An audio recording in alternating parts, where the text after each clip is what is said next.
I wanted to sign on for Paradise Hotel because this show literally has everything. It's incredibly dramatic, it's sexy, it's fun. There's so many twists and turns that as a viewer, you're just gonna be on the edge of your seat the entire time. And it films in Mexico.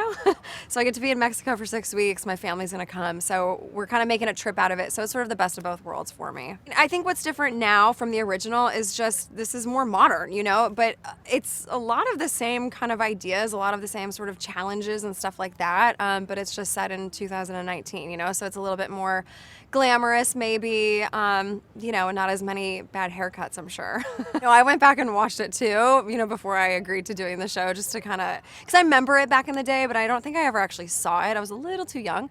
But yeah, I was cracking up at the outfits, the hair, the whole thing. Like, it was definitely 2003, you could tell. If you were in these contestant shoes, you were single, you were in your like early 20s, would you consider going on the show? I don't think I would ever do a show like this. I'm just going to be honest with you. I mean, I did reality shows, you know, I did Laguna Beach when I was, you know, 17, 18, but I don't know that I would go on a dating competition show.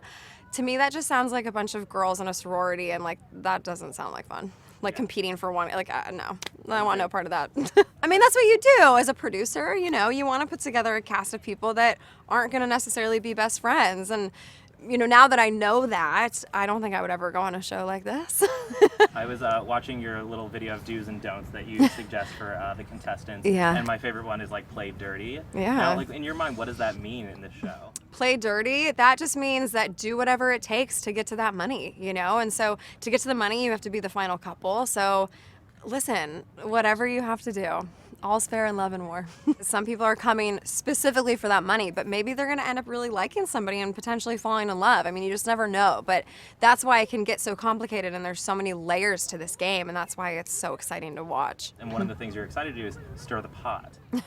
Well, stirring the pot, I think for me is more, you know, I'm the person that's delivering some of the news, or, you know, all the twists and turns will come from me. So I'm going to have a lot of those moments of the contestants going like, oh my God, you know, it's a lot of that kind of stuff. I think also, you know, the producers want me to infuse my personality and, I don't know, maybe call some people out if they're lying or whatever it might be. So I'm excited. I mean, I think the alcohol is definitely going to be flowing, you know. The main focal point of the resort is the bar. And that's sort of what you do when you come to Paradise. And I think, too, just for the contestants, you know, coming into a new situation where you don't know anybody, especially after being, you know, in quarantine for a few days, like, they're going to want to get after it. So it's a little dangerous.